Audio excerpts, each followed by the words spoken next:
Welcome back to the Millennial Classics. My name is Q. And my name is Mumbury. And on this show, we talk about the best and most memorable movies, books, and culture-changing events from our generation. Mumbury, how you doing today? I'm doing good. I'm excited. We're back on track Yes, with we the are. good movies. We have technically one more of the series after this, but it's a two-movie split. And we're not doing the spinoffs. I can refuse. Oh yeah, no, Although, no, no, no. although, There's no although way. they would be pretty funny because those are terrible. We They could do it. truly are. They truly, truly are. We could do it as one of those non-classic millennial classics, Yeah. sure. Like you said, it's a spin-off, and I have faith in your spin-offs more than I have faith in these fucking spin-offs. Tell the folks at home, what movie are we doing today? Harry Potter 6 and the Half-Blood Prince came out in Woo! 2009. I would have been a freshman in high school. It came out in Yeah. July, so it was the summer of us getting into high school. That's what I mean. For most millennials are growing up with these kids. Like Right. they are hitting the stride when we're hitting the stride. At least, it's a big range for millennials. So we're kind of on the tail end of millennials, but if you're young, Exactly. if you're older than us, then what that means is you were kind of high school or middle school when the books were coming out. And that's also a Exactly. huge thing because this was the first one where it's like at this point, this is just going from strength to strength for the Yes. books, at least. I mean, and the movies too. But this broke the record that Order of the Phoenix had for the book. This was 1.4 million book pre-orders, 10.8 million books in the initial first run. So this is a massive hit. These are the biggest books since the Bible, essentially. Exactly. Like every real, book is more popular than the last. This book in particular was huge because rumors were a certain gay professor was going to catch it at the end. So this was just a huge event. And then to top it off, a couple years later, the movie's out. I actually don't know how far ahead J.K. Rowling had all of her books ready. The fact that she was dropping these books the year prior to the movies coming out is genius at a level I can't explain. It's marketing genius, but at the same time, it's really hard to ask someone to do something like this for the movies to start coming out and for the books to be dropping the year prior. And these movies were a year apart, ladies and gentlemen. It's not like they were taking 10 years in between. They were like, yeah, I think at least, and the longest was like 18 months. They were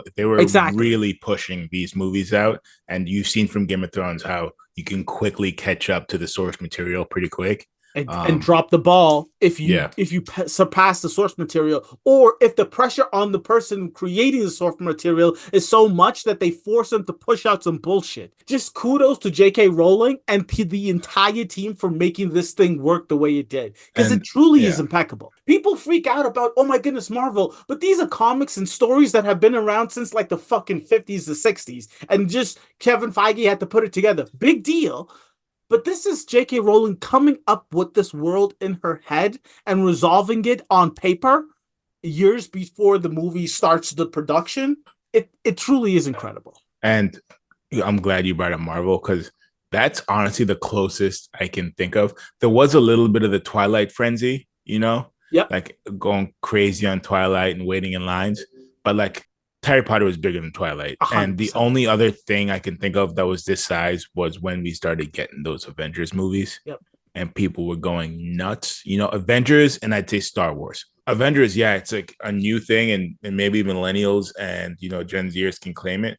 But really, like the OG guys who were reading comics in the 80s and 90s and watching cartoons and stuff, they've been looking forward to Avengers for 20, 30 years, exactly. 40 years. And then as far as Star Wars, we know that's an 80s thing. Special. So yeah. We're just the super lucky generation that we got the source, the fucking books, immediately before the movie, and we love them both. Jump with me into the Millennial Time Machine so I can tell you what was going on July 15, 2009.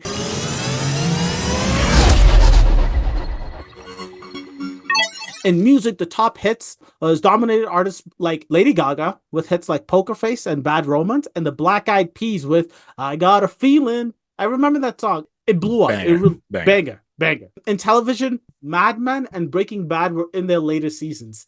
And like, I'm trying to compare it to the TV nowadays, and everything is so sporadic. Everyone is watching their own TV shows. There's a million different streaming services. It's hard to have like one cultural moment for all TV shows. And these were just narrative, main character energy television. And the entire world was hooked on both of these television shows. Anti-hero. Exactly. it was beautiful time for television. Social media in 2009, Facebook and Twitter went a mainstream. Everyone was on it constantly. In books and literature, obviously we talked all about the Harry Potter. I'm not going to go there, but Dan Brown's The Lost Symbol and Stephanie Meyer's, and just like you said, Stephanie Meyer's Twilight series were among some of the bestsellers, not including the Harry Potter series. And then last but not least, the major movies that year, I'm just going to say the movies from 2009 that won Oscars. The Hurt Locker, humongous. 6 Academy Awards, including Best Picture, Best Director, Best Original Screenplay. I mean, stole it from Avatar. Exactly. Avatar came out that year as well, just like you said. James Cameron's groundbreaking film took all the money in the world, but it did win the technical categories at the Oscars. Best cinematography, best visual effects, best art direction. Pixar did its thing with Up. Those are the big Oscar winners. Do you want to give it a shot? I know we have Avatar and Harry Potter, obviously, on the top 10. This is came out in 2009? Came out in 2009. Was there a Transformers movie? Yes, there was. Revenge of the Fallen. Revenge of the Fallen. One man alone. Stop saying that. Betrayed by the country he loves. Oh my goodness. I'm in the car, okay? You're not alone. Hulk? Nope. Megamind? No. You're close on the Avatar's number 1 with 2.84 billion. Oh, wait. Alvin and the Chipmunks? Did Alvin and Chipmunks and Sherlock Holmes? Sherlock Holmes, my guy, is number 8 at 524 million. Avatar was number 1. Harry Potter number 2. Ice Age: Dawn of the Dinosaurs. Yeah, Ice Age movies. I'm telling you, every time I look at these lists, I'm so surprised at the movies that make money. But it makes sense that there's on like the 15th Ice Age movie these days. But $886 million for Ice Age: Dawn of the Dinosaur. Massive. We had nothing to do back then. Transformers was The Fallen was number 4. 2012. I keep saying it every time we talk about it. This is definitely a classic, a millennial. Yeah, it's classic. A millennial classic. It's so stupid, but I've watched it maybe 20 times. Exactly. I don't know, the visuals. I can't remember how good the CGI is, but it's so fucking cool. It feels like Nicolas Cage should be in it. Yeah, that's what I always remember. I always remember, like, they got John Cusack, but I am just like, dude, if they could have gotten Nicolas Cage in that shit, it would have been epic. And believe it or not, you guys, $769 million. Why haven't they? I mean, I feel like they have tried to redo that, but was there an X-Men movie? Not in the top 10. There's the number 10 was The Hangover at 467 million, which I think is impressive. Really impressive. Yeah, $500 million for R-rated comedy is impressive. But ladies and gentlemen, that is your Millennial Time Machine. Mumburi, tell us about the makings and ratings of Harry Potter and the Half-Blood Prince. We already talked about the book reception. Movie reception is pretty good. 84% Rotten Tomatoes. IMDb 7.6. Directed, I mean, at this point, you know the deal. David Yates is back. He's kind of like the trusted steward of this franchise at this point. Box office 934. So we're at this point where a lot of them just can't cross the $1 billion mark. And this was the era where $1 billion movies were rare. Nowadays, after 2010s, like, you start seeing a bunch of $1 billion movies. With my doing the reactions, I really wanted to dig into David Yates. And prior to David Yates doing Order of the Phoenix, he has this one like really like artistic movie, right? And we kind of, I don't want to say poo-pooed, we kind of shat all over Order of the Phoenix, and I think it deserved so. How did you feel overall about this movie from the directorial perspective? What did you think David Yates did better or worse in this movie? From the opening scene, this feels like more of a blockbuster. Exactly. Harry Potter movie. I think he does so much better in this movie. I don't know what happened between the two. It's like he definitely found his fucking stride. Feels like a big blockbuster. Like, there's set pieces, there's action, the unnecessary shit where it still feels big, like when the Death Eaters are attacking London in the opening scene. It's still super confusing as a person to see, like, what are humans seeing and then what are the magicians seeing, and are the magicians walking with... I'm still so confused with what the dynamic is. Can you not call them magicians? They're wizards and witches. But it's just great to watch, and that was like the first time I was like, yo, this is like a blockbuster. It really is. Like, in the theater, this would have been sick to watch. So you're right. Talk to me about that intro scene. I mean, because you're right. That's how it opens, right? Yep, that's exactly how it opens. I just want to start off by saying we always kind of try to. I mean, it's the same characters over and over again, so we're not going to go over the cast. But the big addition for this movie is Jim Broadbent is added on for Professor Horace Slughorn. The other two are like minor characters. Cormac is added, Freddie Struma, and Jesse Lowe for the new Lavender Brown, and not improved Lavender Brown. So let's jump right into the opening scene. Like I said, this feels like two parts. So the old Harry Potter movies kind of is still there with the Dumbledore going to Slughorn. It looks like they roughed him up and he's picking Harry Potter up at the train station. Like that's how I feel like every other Harry Potter movie started. Yep. You know, it's like on Privet Drive or like they're at the zoo or some bullshit tiny scene that's like homey and stuff. And it's just him and Dumbledore and they go to Slughorn's place and they try to recruit him to come. And then they would have just started the movie. But this starts with the Death Eaters attacking. Like it's serious now. This is the end game. I love that. They really throw you right into it. Original opening scene is the last scene of the Order of the Phoenix where they're like walking away. Like the news reporters are taking pictures of all of this destruction that happened in Order of the Phoenix. And then they fly into the Death Eaters blowing up Mr. Ollivander's my man's store, which really hurts. Yeah, but then you're right. Small business. You're attacking small business. You know, if you blow up a Target, no one cares. Exactly. But you blow up a small business owner. He's been there since he remembers every wand he's ever sold. And you know, that's his second location. His original location was in Watts during the riots. It's not a bad second location. Diagon Alley, whatever they call it. You have to leave after Koreans are shooting no black people. I can't be involved with this kind of. He said, "Oh, Diagon Alley, here I come." In like other movies, they'll do like when they're picking up Harry and the broomsticks and they'll fly by like Buckingham Palace or something like that. It's kind of nice, but this looked cinematic, just like you said. You just enjoying it. You're soaking it in. And you see the fucking Death Eaters flying and you see the smoke. And you're right. There is a question. Can regular people see the smoke or not? Because if they can, then... Are they just seeing the bridge wobble? Exactly. What's going on here? What's going on? But then they get to the Slughorn. Do you consider that entire scene the same thing, or do you want to describe it? I consider it all the opening scenes before, the Harry Potter symbol pops up on the thing, Warner Brothers, all that stuff. And then we go right to Harry at the Weasleys. Yeah, no, but before you go to the Weasleys, I just have to say the one thing I never understood, and it's not just in this movie, the idea when Dumbledore is noticing that the Slughorn is there and he is the chair, tasting the blood. I never understood just tasting random blood at a crime scene. Well, I think he knew it wasn't blood. You just don't do that. And I always thought it was the grossest thing. And I'm not saying that this is... So you think I know where you're going with this. You're saying Dumbledore probably has AIDS. He wasn't going there. I thought you were going with the whole tasting. This dude clearly... No, I'm saying it is disgusting. And you will get AIDS if you're tasting blood at crime scenes. That is going to happen. But I'm just saying it's disgusting. I don't know why people do it. But yes. I read that wrong. Okay. At this point, the movie's just chugging along. So, yes, the pacing, that's a difference between the early movies. This one is just like bang, bang, bang, bang, bang. At this point, everyone knows everything there is to know. We're not learning about a new defense against the dark arts class or whatever. Snape makes the unbreakable vow. They lay a lot of the groundwork out for the doubt because there's a bit of unreliable narrative because Harry is never trusting Snape. Dumbledore trusts Snape with his life. Exactly. You don't know who to pick because we've seen Harry be wrong in every movie. Yeah, this is the sixth movie. So it's like we're watching this happen. We know what an unbreakable vow is at this point, but is he working for Dumbledore still?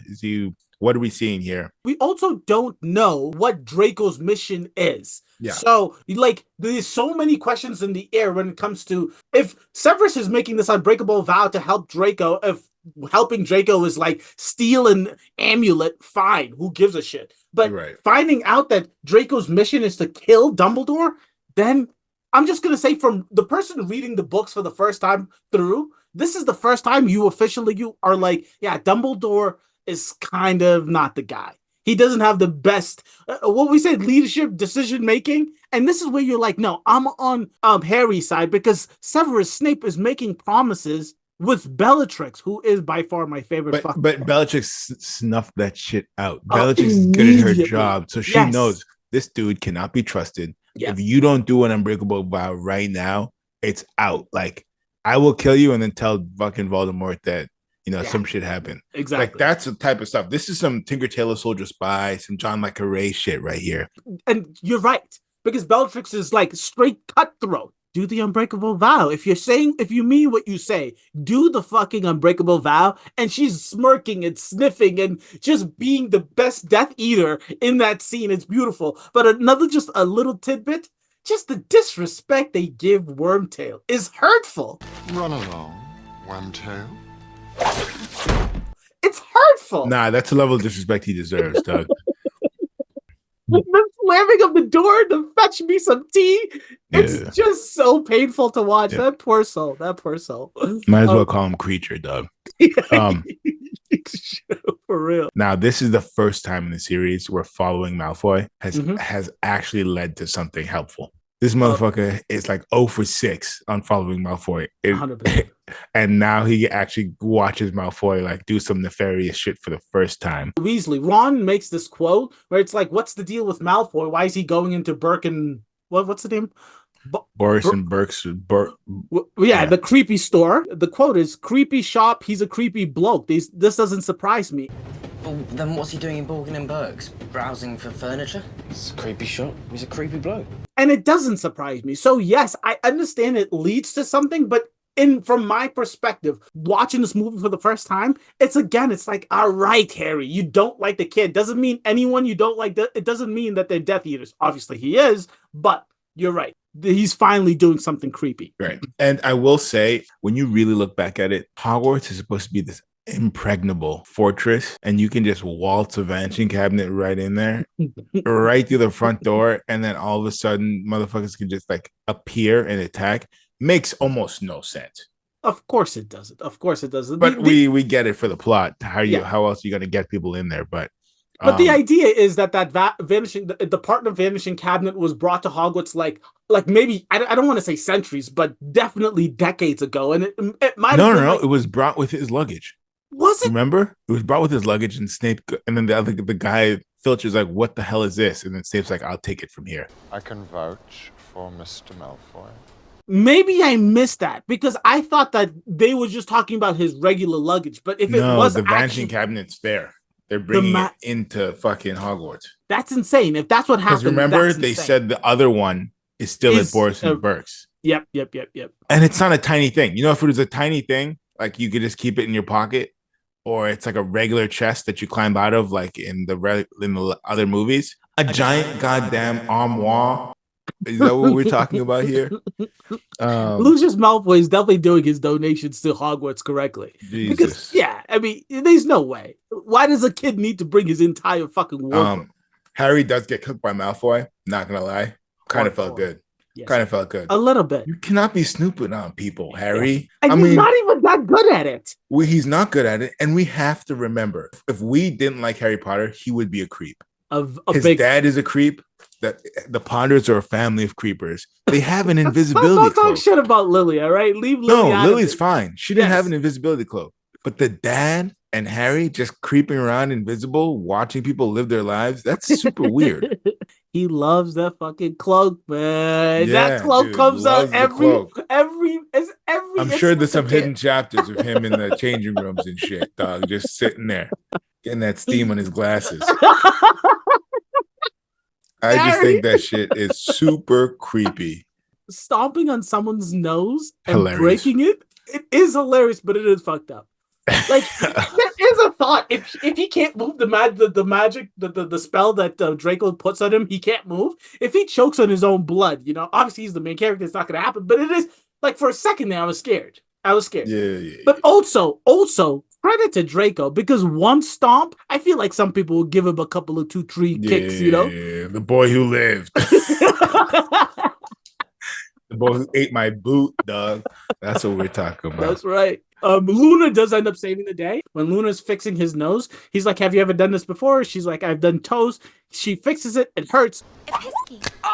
And then Harry's like, how do I look? And I love what she replies. Exceptionally ordinary. I just like that. How do I look? Exceptionally ordinary. Luna is that like really weirdo kid that you just appreciate for being herself. And that's just one of those examples. So up next, we have Half-Blood Prince book in the potions class. We get to see the book, and it's a dope book. You know, this is what you always live for. I mean, as a student, I would have loved to have a copy of these books.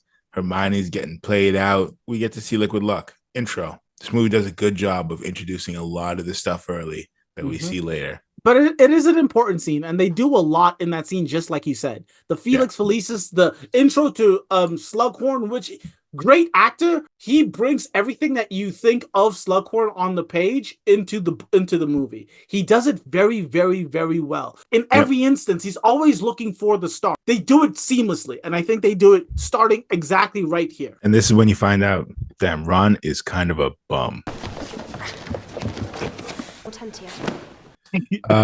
We see a big V flashback.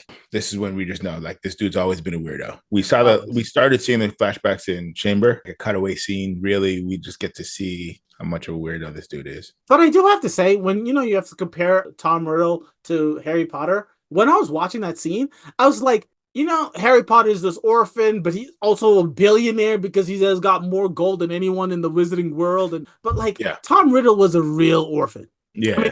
I mean, he was afraid Dumbledore was a fucking psychiatrist who was going to take him away. That's like real orphan. I feel there's a reason why all these main characters in every book, every fantasy book, even if they're orphans, or like Batman or Iron Man, like even like Aragon, all these things where they all get money pretty quick. Because the core matter of it is people don't want to read about broke orphans. Never, ever, ever. Ever want to read about broke orphans. No one wants to do it. Like, and that's the Voldemort story. He's a broke orphan. Yeah. He's also a sadistic psychopath. But definitely. I'd be too if I was a broke orphan too. That's the thing. And the thing is, you're not lying, Mulberry. You're not fucking lying. You're not. Imagine if Harry didn't even get that. Instead of that Nimbus 2000, he got like the hand-me-down shit, and they got rocked. They got rocked in his first Quidditch thing because his broom was so fucking slow. I mean, that's shit. That's real orphanage shit. That's but not real for Harry. orphanage shit. That's not for Harry. Katie gets cursed. I mean, it's essentially they go down to the Hogsmeade follow-up. Katie on the way back gets cursed immediately. Harry out here. Come on, what's about? He's like, yo, it's your Draco. Guy. And I'm just like, come on. He saw him at the Three Broomsticks, and just seeing the person at the scene of, and it's not even at the scene of the crime, just seeing the person at the fucking Three Broomsticks, he immediately, and it was too much. And to just outwardly say that, I mean, Katie's nearly dead. You can't just be saying things like that, accusing other people. Yeah. I want to see a spin-off of this because it's cool. Like, Draco is like the epitome of white. Like, he's pale with the blonde hair. Platinum blonde. Yeah. If Draco was a black family and Harry just kept on accusing this motherfucker of stealing and being on his ass, and he's untrustworthy, and he's a terrible person. He's a Death Eater. And he can't be trusted. I would love is Harry racist every movie, because like the teachers would be like, come on, dude, you can't just be accusing people of attempted murder. You can't, bro. Because this motherfucker, every movie is like, yo, it was Draco did this, Draco did that. Jesus. I would love, even if black, Asian, some other thing, so we can throw a little trans. I don't care. I just want Harry to be on the hot seat for a bit. For a hot second. Because he's lucky. Like, that's the only dude whiter than Harry. Severus says in this scene, how do you know it's Draco? And he's like, I just do. It's a feeling. And then Severus is like, how grand must it be to just have these notions, the feeling of greatness? Yeah. He's right. In this situation, Severus is right. Harry, you're insane for fucking throwing out names. It's okay if you think it. Go talk to Ron and Hermione about it in the dorms and stew on it. Exactly. But to just tell the professors, You're fucking insane. Slug Club. We see the Slug Club for the first time. It's a nice opening scene to like the Slug Club prior to like the big like Christmas banger that they have later. I did like the conversation when they were doing the thing. Again, he's just trying to pull out all the juicy bits of all of these students, and he asks Hermione, "What do your parents do?" And I thought this was comical. Like it was really nice. My parents are dentists, and then everyone is shocked and like, "They do what with teeth? Is that considered a dangerous profession?" I did like that. I wanted to ask you, I really thought that the relationship between Harry and Cho Chang, yeah, I thought that was, it didn't feel fully built, and I wasn't a huge fan of it. Harry standing up for Ginny when she walks into the Slughorn dinner, I thought it was kind of lovely. I thought that was a gentlemanly, nice thing for Harry to do. I mean, they're best friends, so. But you can see it growing, and like, I appreciated the little touches of how they showed that growing into something more than being best friends. And this goes right Quidditch tryouts, man. And then you see Harry put little Felicius, some lucky potion into Ron's drink. Ron's nervous from the tryouts. He's like, "Fuck it, I'm drinking it." He goes there, kills the tryouts. No. So you got it mixed up. The tryouts were before the Slughorn dinner. This is the match. He puts the Felix Felicis in his drink for the game. Right. For the game. Right. I wrote down he's a J.R. Smith of Quidditch because this dude is all confident. All confidence. That's it. Then he hooks up with Lavender. Yep. This is what we in the business call a downgrade in every way possible. Oh, there's no doubt about it. Can I just ask, in the earlier when you said this is when we found out that Ron's a bum, what were you talking about? Talking about Slughorn. Just because Slughorn keeps calling him Wellenby. Yeah. And he doesn't even try to correct him. He just takes it on the chin. Yeah, that is kind of bum behavior. You always talk about the Quidditch match. Were you not impressed? I thought this was one of the better looking Quidditch matches. It was good. It's just, at this point that they're just gonna yada yada. Like before, it was like for the love of the game, and you were gonna watch, Harry fucking go with the snitch for 5 minutes and go back and forth. This one is just like, all right, yo, the world is at stake, so let's get this over with. And it is nice because by the time they yada-yadaing the Quidditch matches, that's when Ron is shining in the Quidditch match. It's kind of shitty. It's a little shitty, but you're right. There are bigger things to pay attention to. But just as a side note, the Weasleys can fucking play. Ginny is out there doing her shit. She's the people who throws the ball into the hole. Okay. Yeah. Do you ever think this fucking Gryffindor is just half Weasleys? What is going on here? Yes, Percy's the prefect. Yep. There's like the twins are the bludgers or whatever. Yep. Like Ron's a goalie. And what is going on here? Well, like, if you are there other Gryffindors? Yeah, but if I have 8 kids in there, the entire basketball team, I people would be questioning that shit too. 100%. Yeah, they talk shit about Lucius. I got the whole O-line. What are you talking about? But it is the situation. Yeah, I feel like they could have given some other, like maybe the twins didn't need to be the bludgers. I don't know, but that shit is just crazy. Or maybe Ginny didn't need to be playing Quidditch with everyone else. I don't think Ginny needed to. But give her something else to do. Jesus. Exactly. But you're right. After the Quidditch match, Ron is hooking up with Lavender, and then Harry and Hermione have a heart-to-heart because she's pissed that Ron is hooking up with Lavender. Yep. And then I guess they go home for Christmas. It's the Slughorn dinner party first. Are you eating Dragon Balls? The hors d'oeuvres, the plate of hors d'oeuvres that they had. Harry called it. I'm not eating shit. I'm on that Ozempic. Getting that summer body right. Yeah, we can't be eating Dragon Balls. They're high in fat. You gotta check your macros, dog. They're high in something. That shit is wild. The Slughorn party where Draco gets caught or sneaking around, did it not even register to you, that scene? This is not a good. If I'm Draco's agent, I'm like, Draco, what are you doing, dog? This just is a bad look.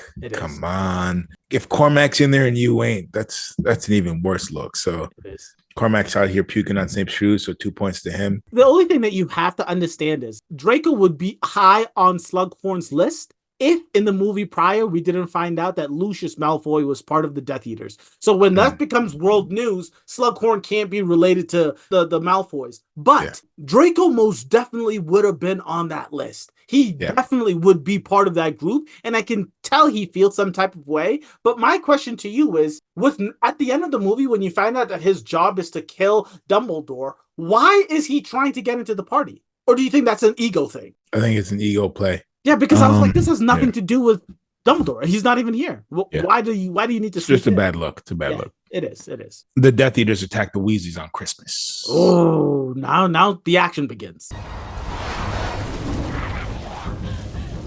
Harry, bad decision making. Does he think he's gonna take Bellatrix on his own? Dude's got three spells to his name. Honestly, these Death Eaters are here doing Avada Kedavra like on a Tuesday. They do not give a shit. Right? I am just like, dude, you got to read the room. He doesn't look like he's comfortable running in cornfields. Let me just say, Bellatrix is frolicking. Bellatrix is having the time of her life in that cornfield. I killed Sirius Black. Yeah. It's just the time of her life. So you got to know that this is her. This is her territory. Yeah. She's in her zone. You just ran through fire to get there. I don't know. This is just a bad look. And then Ginny, even worse. If you're McGonagall and you hear you lost 2 of your best Quidditch players, how is that going to affect the team for the whole season? This is just honestly bad all around. The rest of the dudes are so slow. The rest of the order, slow reactions. They get there very, very late. But in Remus's defense, he's just nervous about turning into a werewolf. They do mention that transition when they switch over to the Weasley's house with the snowman ice skating on the icing of the cake. That's a beautiful, magical touch that you can only get in movies. Those are the little things that you see in the movies in the background that I'm like, David Yates, you're in your bag. Keep doing this. That rocks. I love that. I want this Ginny and Harry thing to work out, but Ginny tying his shoelaces, you can't be doing that. Yeah, that's not sexy. It's not. It was like, I know they're kids, but it's not like an intimate moment. It's like, dog, you're literally tying my shoes. Tying my shoes. It's very awkward. I did not like that at all. Back to the thing that matters. I'm telling you, Bellatrix, she loves being a Death Eater. She was born to do this shit. She does it for the love of the game. You can tell. Like even if you know, like there's some NBA players now, you could just know if they were making the money that NBA players were making in the 80s, they just quit. Immediately, right? Yeah. Like they don't love this game. They love the $100 million.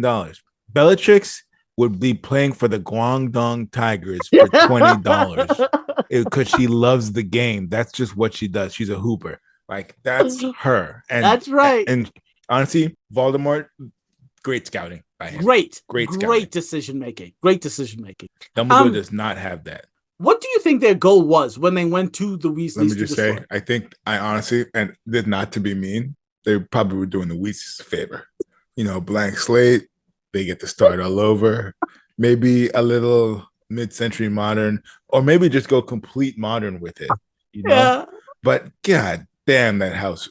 I don't want to get too mean. I'm sure there was a lot of family heirlooms in there. Yeah. That meant a lot to the Weasleys. But I think you're right, because the issue is, it's like, you guys have magic. You have acres to your name. Make something that's a little, you know, a little bit more. Oh, and your fucking best friend, who's also in the family, is filthy rich. Maybe get some Brazilian hardwood in there. Jesus. Get the marble top, get some bigger windows. Yeah. Waterfall Island. Let's do something, dog. Something. Dumbledore shows Harry Slughorn's fake memory. Yes. So this is the main mission. The main setup for this movie, the main nugget of information that we got to figure out is how do we defeat Voldemort and what is his weakness? And the only person that has that weakness is Slughorn. Slughorn is embarrassed because he taught Voldemort that one weakness. Ron gets poisoned. Not poisoned. Well, yeah, he does get poisoned after he gets the love potion. It's Lavender versus Hermione. Just a small thing about the love potion, like him falling in love with the love potion. Just Romilda Vane. You should have gone with Romilda Vane over Ginny. Let's just say that. 100%. The acting, just from watching the movie, I kind of was impressed with Ron getting the love potion. I thought that was really, really good acting. Him jumping on the bed, him pretending to fall in love, him staring up at the fucking moon. You could actually see it comes off a little corny, it comes off a little, kid-like, but I thought it was great acting. And then in the scene, when they are in Slughorn's office trying to fix him, by the way, Slughorn, you're the potions professor and you're freaking out and you're not doing anything. Yeah. I mean, I know this is Harry's movie, but you're the potions professor. Harry got to get a Bezoar out of here. Come on, man. Come on, bro, right? Just that little scene in the back where Ron falls off the chair. That wasn't scripted. He did that accidentally, and then Yates kept it into the movie. Love it. Again, David Yates doing his directorial thing. Okay, Very well. Is David Yates paying you? What's with this David Yates? I'm thing? impressed because I was so mad at Order of the Phoenix. And then when I looked at and saw that David Yates did the rest of the movies, I'm like, whose fucking dumbass decision was this? So I really am impressed from the difference of Order of the Phoenix to Half-Blood Prince. We get Harry versus Malfoy in the bathroom. Harry's out here doing fucking spells he's never done before. Dog. Where was this energy when Sirius was getting fucking Avada Kedavra, dog? You got that's when you take out your bag. That's when you're in your bag, dog. Now you a tough guy. We didn't see this at the Ministry of Magic last year, dog. Harry takes the Felix potions. Now he's cooking with some gas. A little bit before the Septa Semper scene, him hurting Draco, it was a little intense. Where it's like you should get expelled for that shit. Exactly. The idea is, in the book, they make it very clear that Draco was doing some real hardcore spells towards Harry, and that was how he buffered the fact that this was him protecting himself. He didn't mean to, but at the same time, I mean, you cut this dude up. Severus saving the day, humongous. What did you think about the scene when they had to hide the book? Did you like it? Did you like the kiss between Ginny and Harry? No, I was like, what? In the book, I bet they grow a bit way more and more. And exactly. More you see a lot more. In the movie, I'm like, why are you taking fucking Ginny to do this? And also, what did the book do? It's you, Harry. You're the bad decision maker. What did the book do? You saw a spell called Suctum Semper. You thought that was going to be some light shit. The book's done everything right. And also, you've been a better potions guy with this book. Yeah. You've learned a lot more. You wouldn't have had that little Bezoar trick. Keep the book, become better at potions, and stop doing crazy spells. Exactly. Dog. Why doesn't he toss that invisible fucking thing too while he's at it? Because what goods come from that? He Felix takes the Felicis. Yep. Mm-hmm. Then he catches little Sluggy stealing some plants. I just like his energy here. They go to Hagrid's. Aragorn's dead. Oh no! Sluggy's not gonna miss an opportunity to get some venom though. So doesn't even bat an eye, Doug. For academic purposes, of course. Surely, of course. This dude is clearly going to sell this shit in the black market. He's always ready. He says, and I quote, "You have to keep ambulances in the pockets just for situations like this." For situations like this. This dude, what's that shit below Diagon Alley where the shady shit happens? I know what you're talking about. That where Harry went once. Yes. Where Harry went once and Hagrid had to fucking save him. Yeah. Slughorn's definitely down there selling some ampules and vials of crazy shit. Even though Slughorn is like this opportunistic person that's always looking for the opportunity in every situation, I did respect when he was like, "Do you want me to say a few words?" Yeah. I thought it was kind of nice.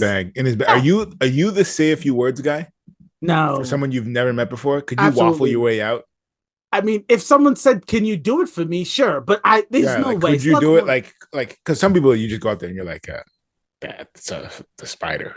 Exactly. No, I couldn't in that situation. Absolutely not. Absolutely not. I think you got to have something pre-done in your bag. Like he wasn't just a father to a million spiders. He was a loving husband and a leader of men. Yeah, leader of spiders. Yeah. Leader of spiders. Harry actually gets the memories. The official memories, and Slughorn's like, don't judge me too hard. Yeah. Wild question. Because when I was watching this, I thought that, Harry had the Felix Felicis potion in him. Yeah, like he was really feeling himself, and you could tell throughout the entire thing. Yeah. But the transition between Slughorn being like telling the Lily story about the little fish, and then Harry using that story to tell Slughorn, you got to do this for Lily, be a brave man, and then he's like, don't judge me. Would it be too much to say that this mini speech Harry does to Slughorn would be similarly maybe reaching but more deep speech down at the Arrakis? No. Not even close. You don't think so? I just rewatched that scene. I was at Uzi's and I rewatched that scene. Yeah, that shit gave me chills. Okay, so I know it's a much like when he goes, "You buried your grandmother." She had $12 in her pocket, and he's like, "Oh shit." He's like, "Oh shit," and they're like, "Lisa and Al-Qaid," but I'm like, "Oh shit."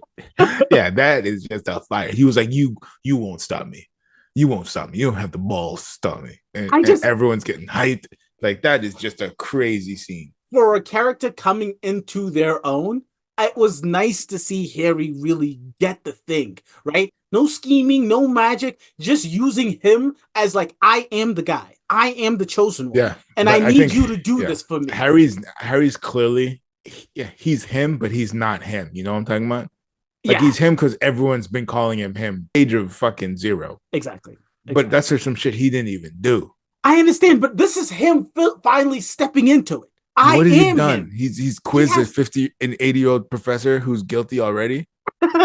And he uses dying parents to get information out of him and the lucky potion. I mean, come on. When you describe it like that, yeah. I mean, this guy is like I like Harry. In Harry's defense, but he's not him. He's not him. If you can compare him to Luke Skywalker, how many Death Stars he got in his belt?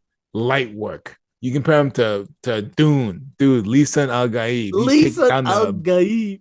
Biggest worm, the mother worm, whatever the shit. He's grandmother worm. Dude, this is a beast. He's the chosen one. I mean, literally, every other chosen one can do crazy shit. Harry's out here doing Sectum Sempra, you know, and he's copying shit. Yeah, you're right. You're right. And I don't want to ruin the finale, the last movie, but essentially, he's a human body bag for Dumbledore. Like this. He's literally a human blood boy for Dumbledore, and Dumbledore's just keeping this kid around, like, just strong enough that he can get killed by Voldemort at the very end. I mean that's it's the prophecy. It wasn't. It's crazy work for you to call him. He's him. He's Lisa Al-Gaib. That is not this dude's energy at all, dog. Ladies and gentlemen, I tried. I really did try. Yeah, they finally see the memory about the. Right, they do that, and then Dumbledore's like, "Oh shit! So we got to go get this Horcrux. We shouldn't take a bunch of my boys and take care of it. I should take a minor who can't do anything, and we should go to this remote place alone without telling anybody and take care of this." Horrible decision making. Yeah, no, I don't It's a great little scene, great little sequence of scenes, and you kind of see Dumbledore do all this stuff. Would have loved for some like hype magic, you know, some like Dumbledore is like really you showing like who Dumbledore is. Dumbledore begging for some crack after drinking some water. Not a great look. Not a great look. The idea of Harry forcing Dumbledore to drink. Yeah. It wasn't a great look. It sucks. It really does suck that this was Dumbledore's last hurrah, but he kind of went out not that great. The idea, especially in the book, they explain it a little bit more, and even they mention it in the movie, like, oh, that's where you've been going throughout the year. Yeah, because Dumbledore has been on the hunt for these Horcruxes, and that's why his hand is fucked up, because of the ring that he had to destroy and all of these things. Imagine having a team of people. I understand, but before seeing this, Dumbledore was just going on his gut. 7 is the number, 6 plus him, and so now he actually has and then it ends up being 8. But he knows it's 8. What do you mean? Because Harry's the last Horcrux. Oh, yeah. But that's like the prophecy plus the Horcrux, not just the Horcrux. But yeah. No, I know what you mean. Yeah, and then the Death Eaters attack. So this is like they get right back, and Harry's like, oh shit. Are you saying that you weren't impressed with the fire Moses thing? It was all right. I mean, I've been complaining about the magic in this whole series for a while. Yeah. We got a good little taste of it. In Order of the Phoenix. The ending fight was kind of dope. Fight was good. You know, attacking sequences. Essentially in this, a weird little scene on a rocky outcrop. And then they get back and these guys hop out of a closet and sneak their way up to Dumbledore. So it's like, there's no big action set piece. There's none. Besides this little seashell drinking and then red fire thing. That is essentially how this movie ends. The Harry Potter movies always make you feel like something's happened, but when you really zoom out, there's not like a Lord of the Rings-esque type deal. And that doesn't happen until the last movie. In the books, the Death Eaters come in and they're fighting all of the fucking Hogwarts, the students and the professors at Hogwarts. So Hogwarts. Sorry. and in the book, it's Ron and Hermione that are leading that charge, and that would be the big set piece. And I don't know if you would have enjoyed all of that. So while Harry's destroying the Horcrux with Dumbledore, the rest of the school is fighting the Death Eaters. Would you have wanted that kind of big I would set have loved piece? to see that. Exactly. I So know they were trying why, to tease it for the last movie, but they should have had something. They should have done they should have had something. These Yeah. guys are just waltzing in, hop out of a cabinet, walk right up. Whole series, Harry had like 3 invisibility quotes just to dodge filch in the hallways at night and prefects and all this stuff. These guys are just waltzing all the way up to the owl turret to see Dumbledore. Snape's up there for some reason. Oh yeah, get Snape. Yeah. But Malfoy and Snape get Dumbledore. And Harry has a perfect view. That's Ticketmaster and SeatGeek had that shit. That shit would have been $8,000. You couldn't buy better seats to watch the death of Dumbledore. He even made eye contact, everything. Dumbledore went out like a bitch, pretty much. Come on. But come on. I'm just saying that's supposed the to be shot. him. Everyone that's supposed to be him in this dies. The shot of him falling off of the tower.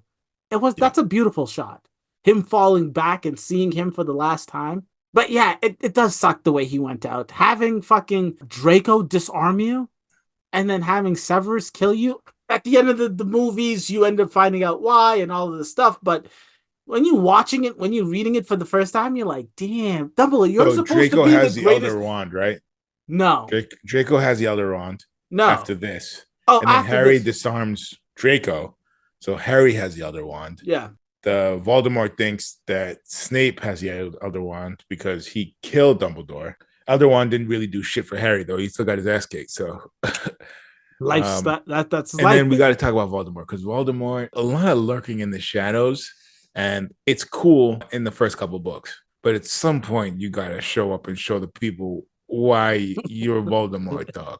Got to do a little speech. Yeah. Even like do your work, dog. You having little kids do shit for you is crazy. It is crazy. It's insane. That is the only Death Eater outside of Severus that he has in Hogwarts. So it's very difficult to say, because the barrier, and so you're supposed to understand that it's supposed to be this fucking tight protective place outside of the fact that they got the fucking cabinet in there. Might as well put a fucking work order for a Flute network if it's that easy. Jesus Christ.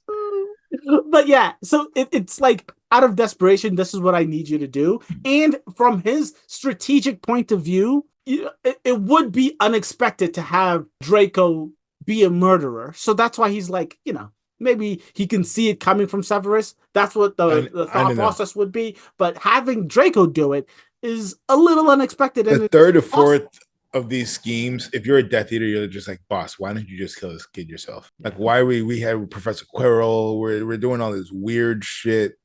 A lot of scheming for no result. A lot of scheming. And I'm just like, dog, you're the chosen one. Waltz in there, kill the dude in his potions class, and walk out. It can't be that hard. It really can't be that, especially as how powerful we are to assume Voldemort is. But look, listen, that's why in the next movie, shit goes down, because the only protective person that Voldemort was mildly afraid of was Dumbledore. So now that he's gone, the next movie it turns up. Voldemort can sense when his Horcruxes are being taken care of, right?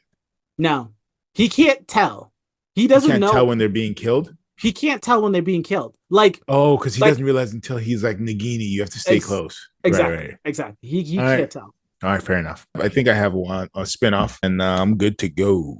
Talk to me about your spinoff. All right, so we've talked about a gritty cop show about the rise of Voldemort the first and second time. Now I'm thinking we keep it a little bit lighter.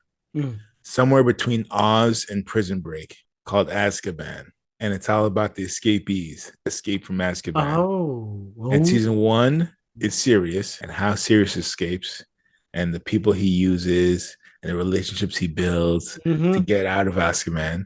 And it'll be done like the serious way, so like people aren't gonna get hurt, like all this shit. Season 2 is Bellatrix. Woo! Fucking shit up, baby. Fucking shit up. Fucking shit up, blowing people up. Bodies are dropping. Nice little miniseries. So just like 4 or 5 episodes, 4 or 5 episodes, second one. I think that would be hot. I love it. I love it a lot, because it is nice to just pick a specific aspect and build that situation out. Because when you try to do things super grand scale like they did in Fantastic Beasts, you lose a lot of people. You got to keep it small enough and like narrative enough on a person that you enjoy. And Sirius and Bellatrix are both beloved oppositely for very specific reasons. Great idea, great eye. I absolutely love that. Last thing before you go, Half-Blood Prince, where would you put it in the lineup? Is it one of your more favorites? Do you think it's just blah? Or it's up there. It's up there. Okay. It's up there. It's not 7 and it's not 3, but it's up there. It's in the upper half. Gotcha. That's fair. No, and I like that. I would put Half-Blood Prince up there as well. The reason I was raving about this a lot throughout the review is because I was so disappointed with Order of the Phoenix. I forgot how bad I didn't like that movie because I think that's the one movie I just haven't rewatched for forever. So then watching it last time we did a review, hating it, and then watching this, it brings you back to the series. Yeah, and the book is so good compared to the movie. Ladies and gentlemen, that's Harry Potter the Half-Blood Prince, your millennial classic, and we'll catch you next time. Deuces.